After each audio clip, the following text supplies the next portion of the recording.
North Korea. Today, when we hear this name, our minds instantly paint a picture of a land shrouded in deep mystery, absolute isolation, and the constant threat of nuclear devastation.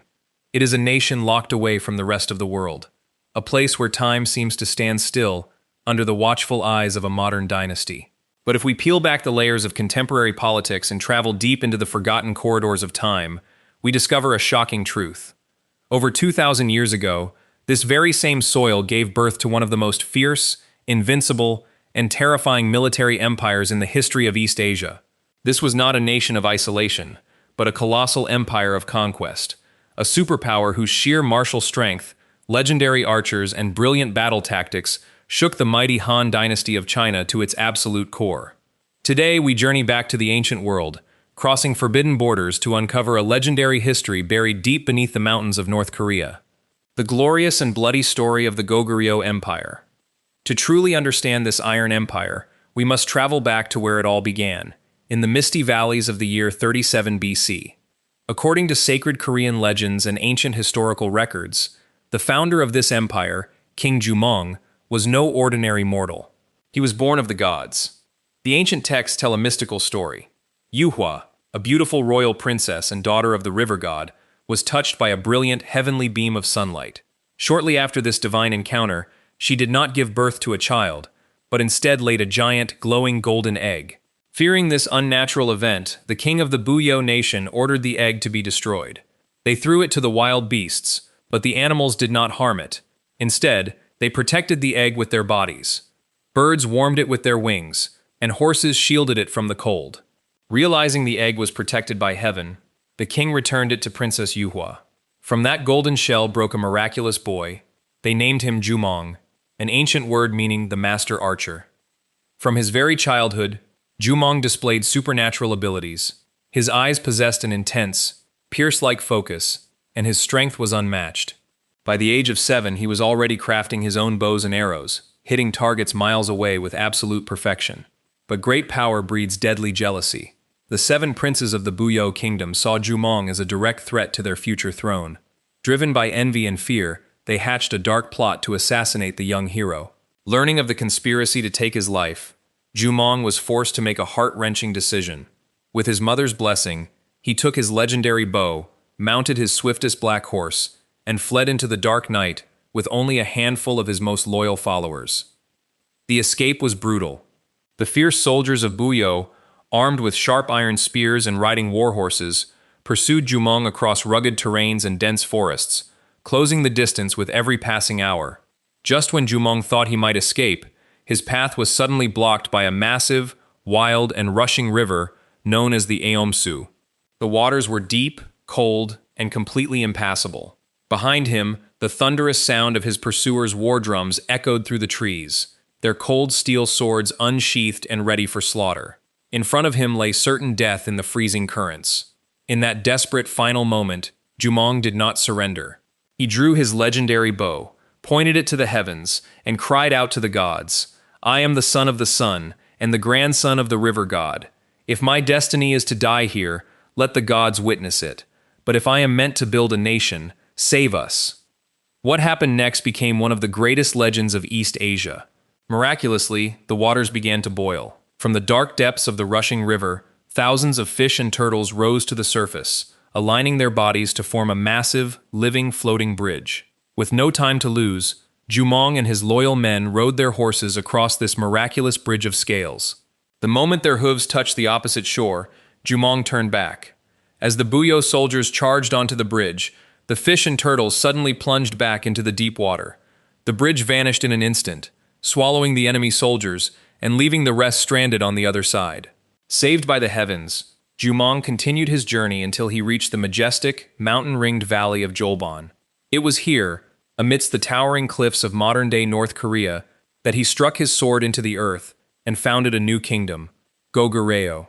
A dark, bloody, and gloriously epic chapter of Korean history had officially begun. To survive in the harsh, war-torn lands of ancient East Asia, the newly born Goguryeo Empire had to adapt, and they did so with terrifying efficiency. The greatest weapon in the Goguryeo arsenal was not their swords, but the very earth they stood upon. Unlike their neighbors who built vast cities on flat, open plains, the Goguryeo people looked to the sky. They chose the rugged, vertical, and jagged mountain peaks of modern-day North Korea as their home. Carved directly out of solid mountain stone, their fortresses were architectural wonders of the ancient world. They constructed high stone walls on the edges of sheer cliffs, creating defensive positions that were completely unreachable by conventional siege towers or battering rams.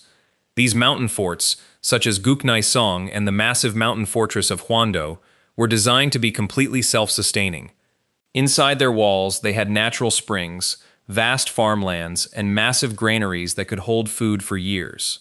When enemy armies marched to attack, the Goguryeo people would simply retreat into their mountain strongholds, locking the massive stone gates. Enemy forces would lay siege for months, even years, only to die of starvation, freezing winter winds, and constant disease, without ever putting a single scratch on the mountain walls. But walls alone cannot build a sprawling empire. To expand their borders, Goguryeo had to take the offensive. They needed a force that could strike terror into the hearts of any army on Earth, and they created just that, the terrifying Gaemusa, or the heavy iron cavalry.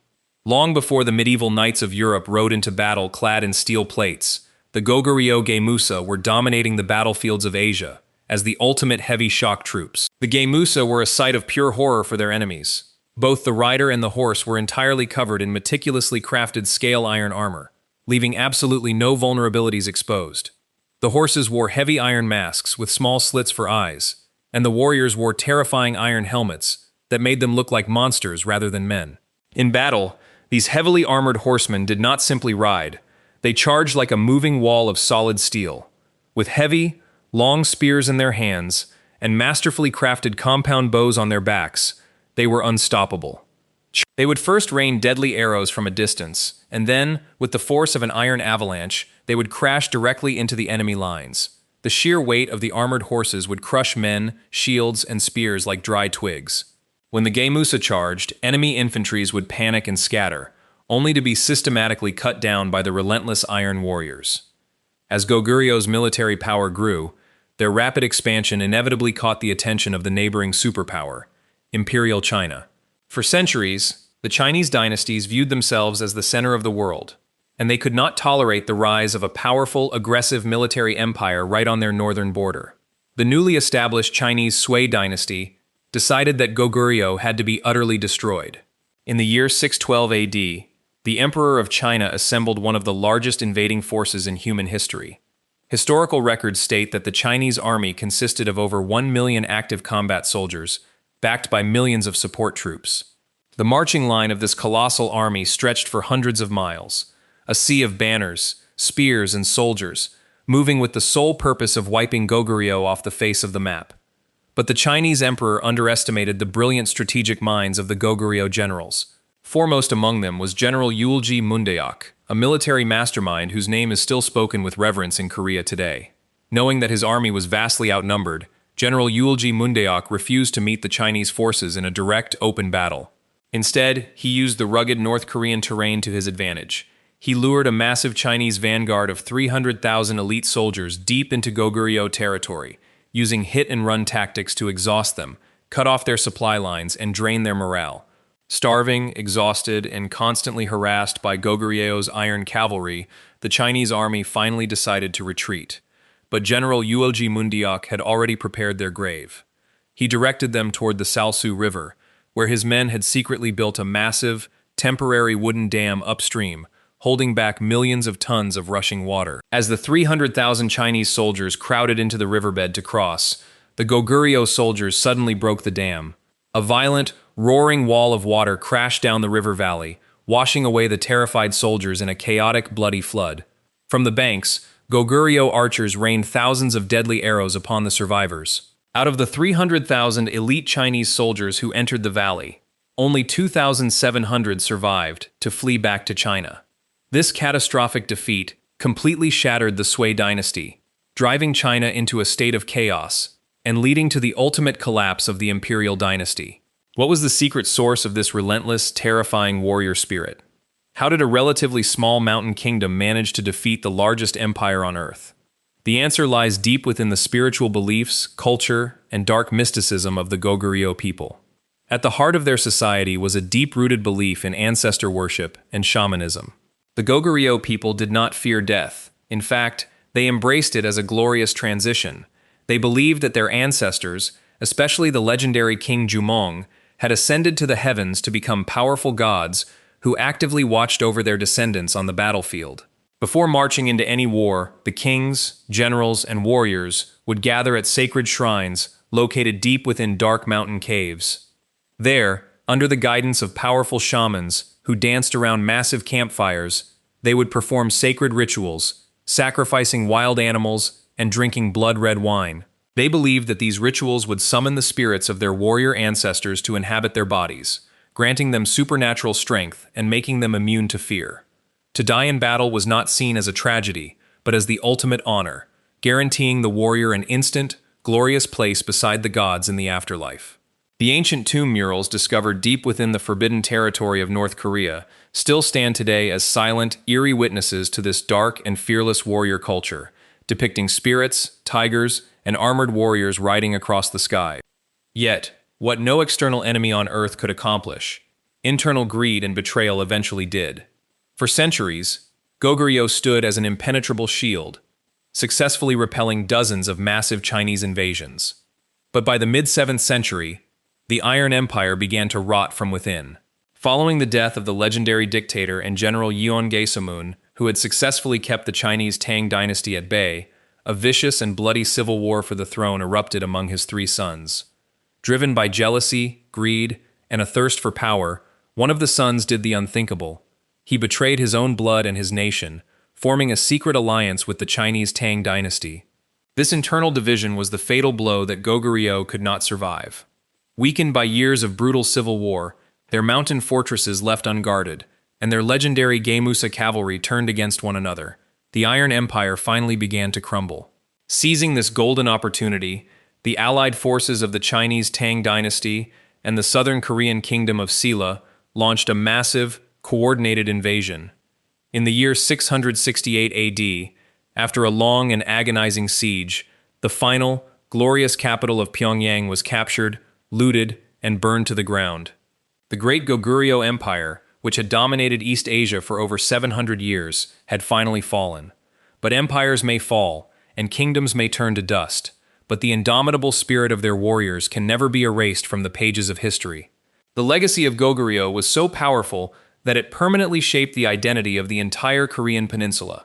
In fact, the very name Korea that the modern world uses today is directly derived from the word Goryeo, which in turn was named after the ancient Goguryeo Empire. The descendants of these iron warriors never forgot their heritage. Today, as we look at the modern, heavily fortified borders of North Korea, we are reminded of a historical irony. The forbidden, militaristic nature of the land today is a strange, modern echo of the ancient stone fortresses that once kept the greatest empires of the world at bay.